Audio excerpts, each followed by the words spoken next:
Salam les amis, j'espère que vous allez bien. Aujourd'hui, on va étudier les marchés publics et la passation des marchés. Comment ça se fait? Comment une entreprise peut participer à un appel d'offres d'un projet et comment elle s'engage avec l'État afin de réaliser ses travaux? Donc, on va détailler cette procédure et le processus de concrétisation des marchés publics.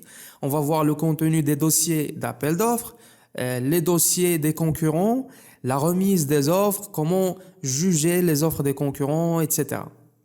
Les marchés publics au Maroc, d'ailleurs, comme dans d'autres pays, sont définis comme tout contrat à titre onéreux, c'est-à-dire qui impose des frais et des dépenses, conclu entre, d'une part, un maître d'ouvrage et d'une autre part, une personne physique ou morale, soit entrepreneur, fournisseur ou prestataire de services, ayant pour objet l'exécution de travaux, la livraison de fournitures et la prestation de services. Donc, travaux, c'est clair. Livraison de fournitures, par exemple, les équipements, les matériels, etc. Et prestataire de service, c'est un professionnel qui fournit un service à un client, un service qui ne peut être qualifié ni de travaux, ni de fournitures.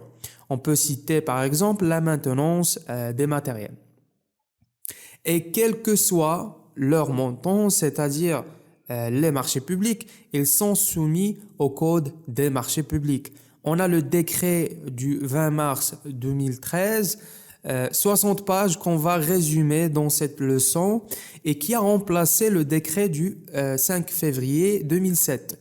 Donc le décret de 2013 est une réforme de système de gestion des marchés publics au Maroc bien aligné avec les standards internationaux et qui a comme objectifs fondamentaux la liberté d'accès à la commande publique pour toutes les entreprises, la mise en concurrence des candidats, la garantie des droits des concurrents, l'égalité de traitement des concurrents, il n'y a pas de favoritisme, il n'y a pas de discrimination, et la transparence dans le choix du maître d'ouvrage. On sait comment il juge les offres. Donc, on veut protéger la transparence et renforcer la compétitivité entre les entreprises et surtout les PME, petites et moyennes entreprises. La réforme dont on a parlé et le nouveau texte est donc guidé par cette simplification, modernisation et l'ouverture plus large des marchés publics aux PME. On commence. N'oubliez pas d'aimer, de commenter, de partager avec vos collègues et les passionnés de génie civil et de vous abonner. Et n'oubliez surtout pas d'appuyer sur la cloche pour recevoir les nouveautés de la chaîne parce que c'est la seule façon de supporter mon travail.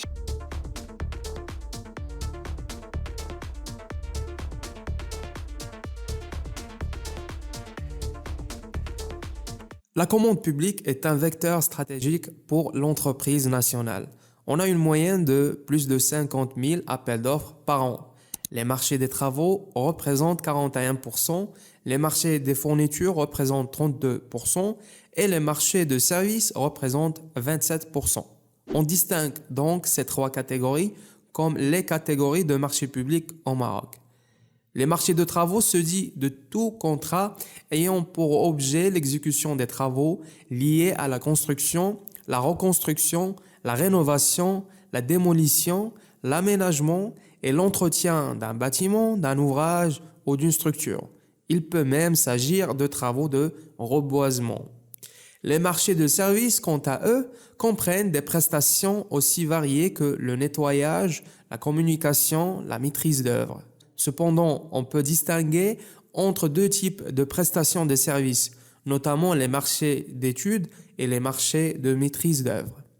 Pour ce qui est des marchés de fourniture, ils concernent l'achat de produits existants dans le commerce qui ne sont pas fabriqués sur des spécifications techniques particulières ou l'achat de produits sur spécifications techniques propres au maître d'ouvrage. Donc voilà, on a défini les types des marchés publics au Maroc. La passation des marchés publics au Maroc, comment ça se fait? Et d'abord, c'est quoi? C'est la procédure que le Code de la commande publique prévoit pour la passation d'un projet qui s'effectue en fonction du montant du marché, de son objet et des circonstances de sa conclusion. Et la passation des marchés publics, on peut dire qu'il est gouverné par l'enchaînement suivant.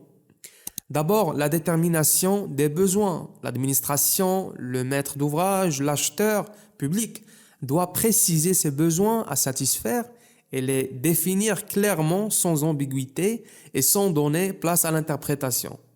Après, déterminer les spécifications techniques.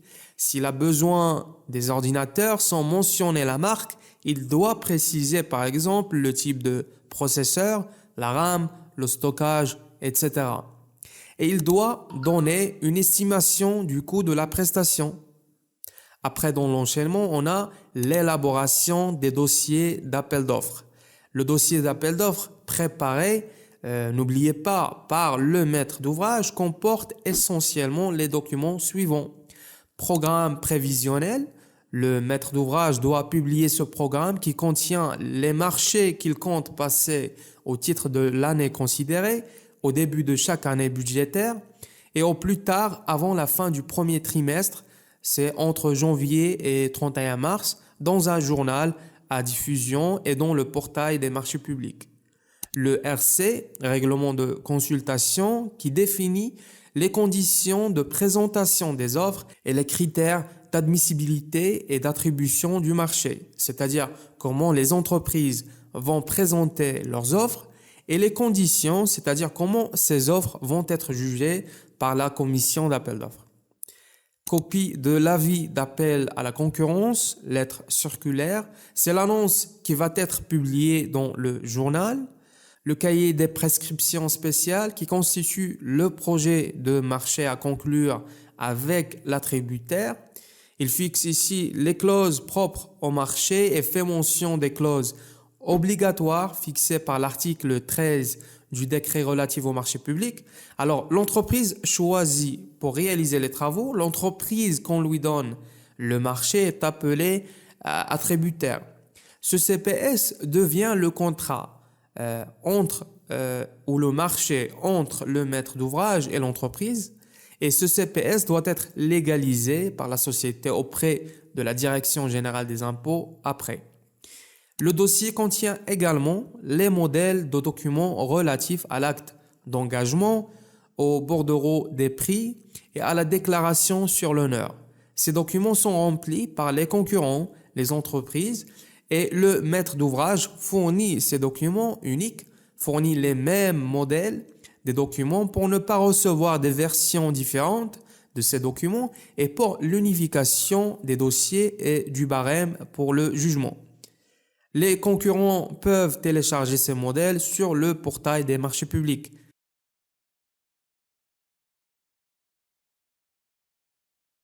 Et enfin, dans l'enchaînement, on a le choix des offres et on va détailler ça après. Les marchés publics au Maroc peuvent être conclus selon différentes procédures. Par les appels d'offres, les marchés sur concours et les marchés négociés. L'administration fait ce choix.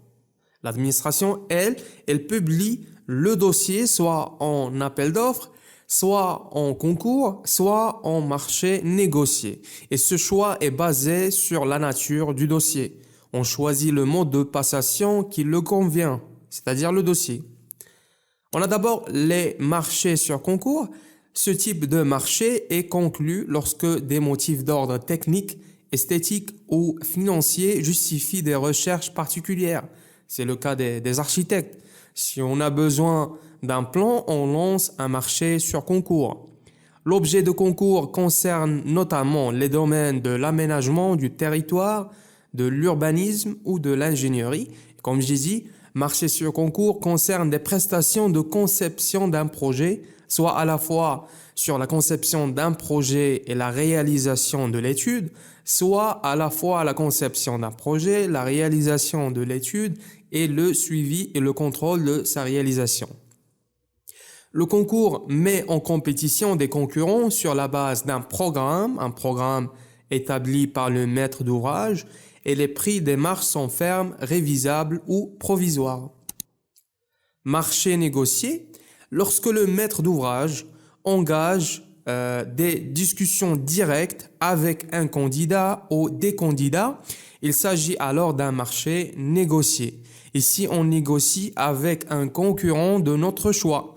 Le marché négocié est passé avec publicité préalable et mise en concurrence ou sans publicité préalable et sans mise en concurrence. Mais il faut noter que le recours à cette procédure est exceptionnel. Les cas justifiant ce recours sont cités limitivement par l'article 86 du décret relatif au marché public au Maroc. On a défense nationale, sécurité du territoire, extrême urgence ou nécessité technique impérieuse, etc. Le recours à ce moyen n'est pas soumis à un plafonnement de prix des prestations. Et on a le marché passé par appel d'offres, qui peut prendre plusieurs formes. D'abord, appel d'offres ouvert, lorsque tout concurrent peut obtenir le dossier de consultation et présenter sa candidature. On assure ici la concurrence la plus parfaite. Tout le monde peut participer. Il est par contre dit restreint lorsque seuls peuvent remettre des offres les concurrents que le maître d'ouvrage a décidé de consulter. Ici, un nombre limité d'entrepreneurs, fournisseurs ou prestataires de services peuvent participer. Par ailleurs, il existe également l'appel d'offres avec présélection. Lorsque les concurrents présentant les capacités suffisantes du point de vue technique et financier sont les seuls autorisés à après présenter des offres après l'avis d'une commission d'admission. On a préparé le dossier d'appel d'offres et je parle ici du point de vue de l'administration. On a choisi le mode de passation du marché. Maintenant, on fait l'appel à la concurrence. On commence par la publication de l'appel d'offres ouvert. L'avis d'appel d'offres qui doit être publié dans le portail des marchés publics et deux journaux à diffusion nationale, dont l'un en langue arabe et l'autre en langue étrangère. Le dossier d'appel d'offres, comme j'ai dit, publié par l'administration a le choix de le publier aussi dans le bulletin officiel des annonces légales, judiciaires et administratives. Le délai de publication de l'annonce d'appel d'offres ouvert est de 21 jours, avant la date fixée pour la séance d'ouverture des plis. On commence à compter du lendemain de la date de publication de l'avis. Par exemple, on a publié l'appel d'offres aujourd'hui. Les entreprises ont pu consulter cette publication. Le délai donc commence dès le jour d'après. Ce délai est porté à 40 jours pour les marchés de travaux qui dépassent un montant de 65 millions de dirhams hors taxes et les marchés de fournitures et services qui dépassent 1,6 million hors taxes. Ce sont les seuils des marchés publics, des marchés de l'État. Le maître d'ouvrage doit également faire un suivi après cette publication. D'abord, enregistrer les concurrents ayant téléchargé ou retiré le dossier d'appel d'offres depuis le bureau d'ordre du maître d'ouvrage concerné. C'est-à-dire, les concurrents peuvent soit télécharger le dossier ou le trouver chez le maître d'ouvrage concerné dans son bureau d'ordre. Émettre un avis rectificatif en cas de modification ou d'erreur ou report de la date d'ouverture des plis. Le maître d'ouvrage peut faire, même après la publication du dossier, une rectification. Après, on a un avis de report. On doit donner 10 jours entre cet avis et l'ouverture des plis. Fournir à tout concurrent qui le demande des éclaircissements dans les délais prescrits et les communiquer aux concurrents ayant retiré le dossier d'appel d'offres. C'est-à-dire l'entreprise, si elle n'a pas compris un truc, elle peut demander au maître d'ouvrage un éclaircissement et elle reçoit une réponse 7 jours au plus tard. Mais notez que si la demande d'éclaircissement est faite dans les 7 jours derniers, le maître d'ouvrage a le droit de ne pas répondre. Et dresser un PV de toute réunion ou visite des lieux. Le maître d'ouvrage fait un PV citant les entreprises qui ont fait une visite des lieux. Cette visite doit intervenir dans le deuxième tiers du délai, c'est-à-dire dans les 7 jours derniers. On a vu le dossier d'appel d'offres préparé par l'administration. Maintenant, on va voir le dossier préparé par les concurrents, le dossier qu'ils vont soumettre. L'offre du concurrent comporte plus du CPS, un dossier administratif technique et additif, une offre financière si le RC l'exige. Et ce dossier du concurrent est présenté dans un pli fermé, comprenant une enveloppe contenant le dossier administratif et technique, une enveloppe contenant l'offre financière, une enveloppe contenant l'offre technique. Le dossier administratif contient au moment de présentation de l'offre la déclaration sur l'honneur. L'entreprise remplit le modèle dans le dossier d'appel d'offres et le récépissé du cautionnement provisoire. Cette caution vous permet de soumissionner à un marché en garantissant l'engagement que vous prenez de ne pas revenir sur votre décision ou sur vos propositions au cas où le marché vous serait attribué. Le montant, je crois, est généralement de l'ordre de 3% du montant soumissionné du marché. La convention aussi du groupement, le cas échéant, en cas de plusieurs entreprises, si on a plusieurs entreprises. Et cette convention, elle détermine les conditions de la coopération et de la solidarité entre les membres du groupement. Maintenant, pour l'attributaire, c'est-à-dire quand le concurrent ou soumissionnaire est admis. Ici, il doit fournir le complément du dossier qui contient justification des pouvoirs conférés, les pouvoirs conférés à la personne agissant au nom du soumissionnaire. Aussi, une attestation fiscale délivrée depuis moins d'un an certifiant que le soumissionnaire est en situation fiscale régulière. Une attestation délivrée depuis moins d'un an par la CNSS certifiant que le soumissionnaire souscrit de manière régulière les déclarations de salaire auprès de sa société. Et aussi certificat d'immatriculation au registre de commerce dans le cas des marchés de travaux ou fournitures. Si ce complément n'est pas fourni par l'attributaire choisi, le marché est donné aux concurrents suivants dans le classement. Le dossier technique comprend une note indiquant les moyens humains et techniques du soumissionnaire, les attestations délivrées par les hommes de l'art pour les prestations non courantes, les certificats de qualification et de classification pour les marchés de travaux concernés, les certificats d'agrément pour les marchés concernés. On a aussi un dossier additif qui comprend des pièces complémentaires exigées.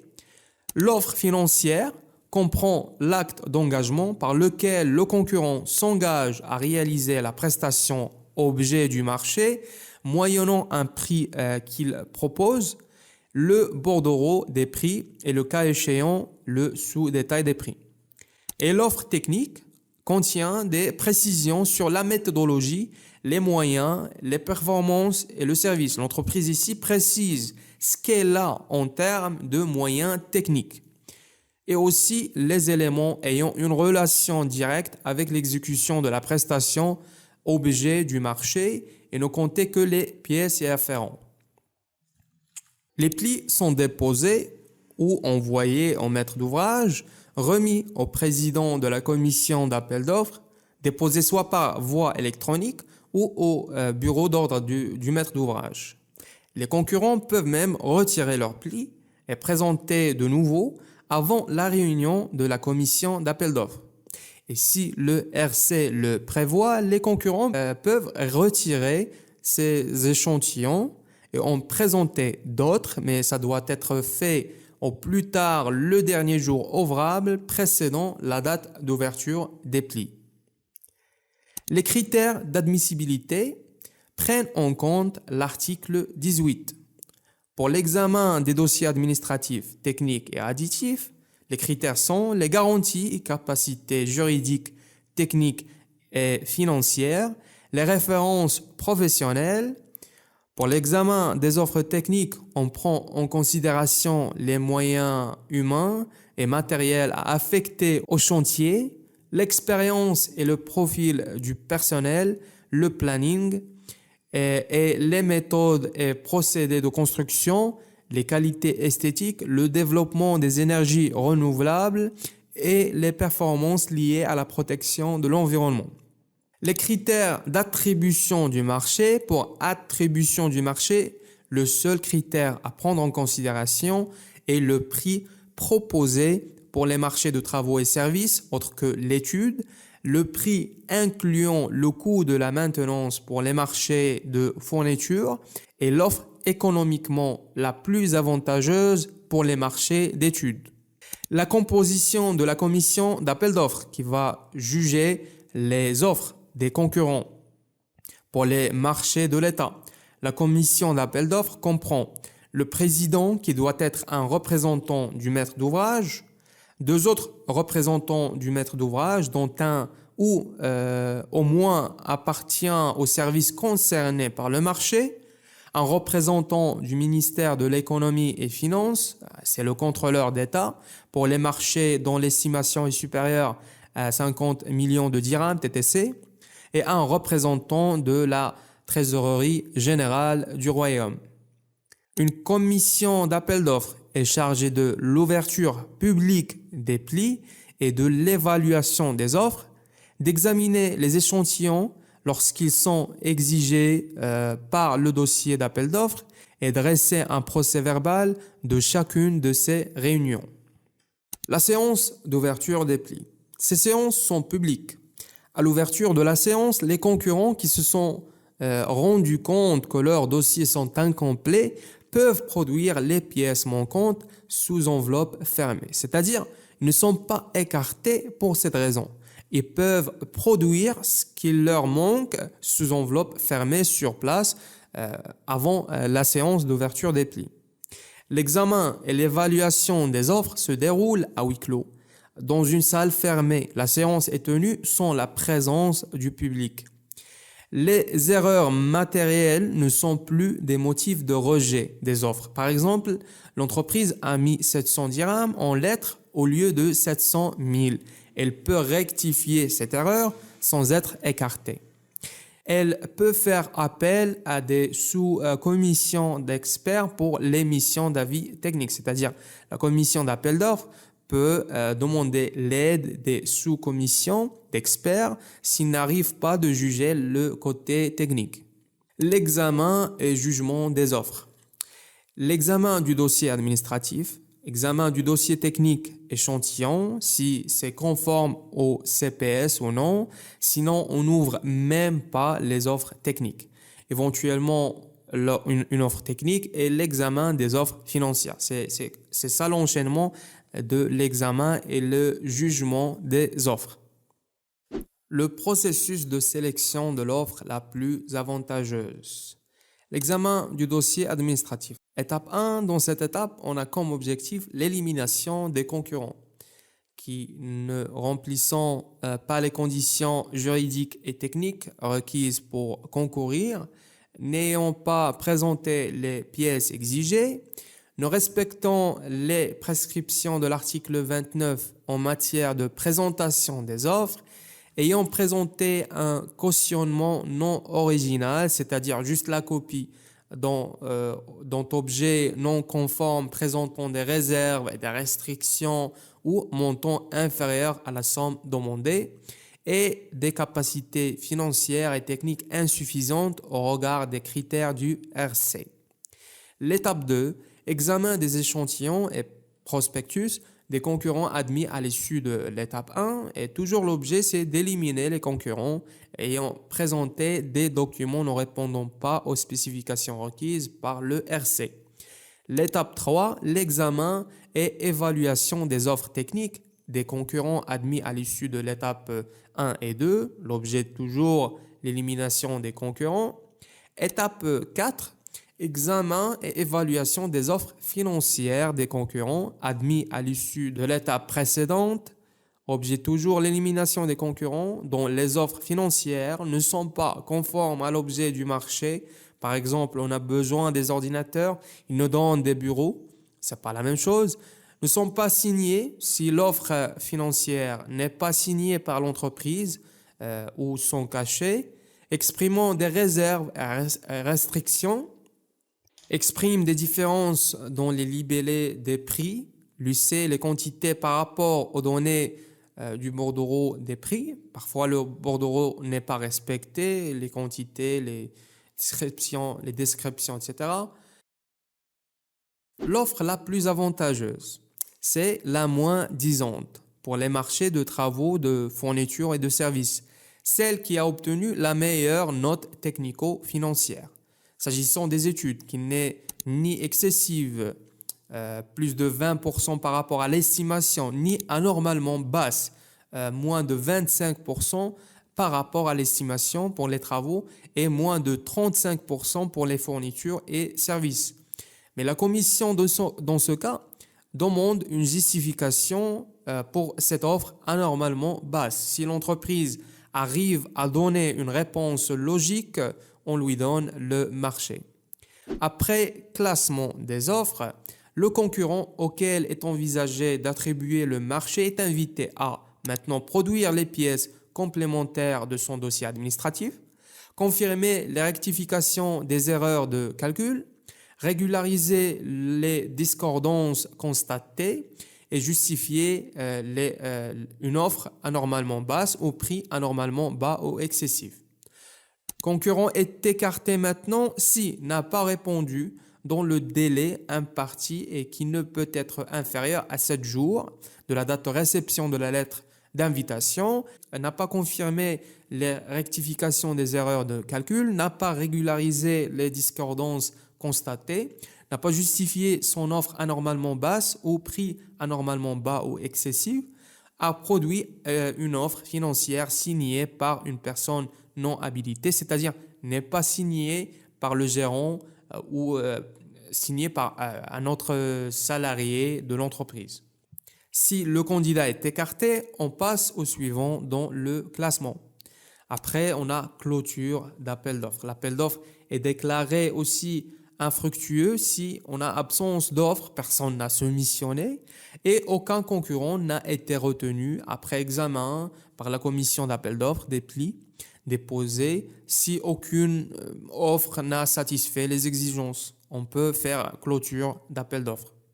On peut même annuler l'appel d'offres lorsque des données économiques ou techniques des prestations objets de l'appel d'offres ont été fondamentalement modifiées, lorsque les circonstances ou des circonstances exceptionnelles ne permettent pas d'assurer l'exécution normale du marché, lorsque les offres reçues dépassent les crédits budgétaires alloués au marché, lorsqu'un vice de procédure a été décelé, lorsqu'il n'y a pas de concurrence et en cas de réclamation fondée d'un concurrent. Donc dans ce cas, le maître d'ouvrage doit informer par écrit l'attributaire du marché en précisant ou les motifs d'annulation de l'appel d'offres.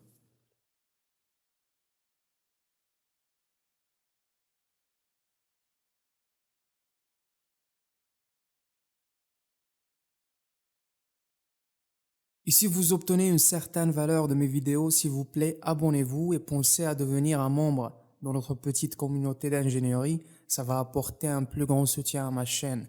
Merci.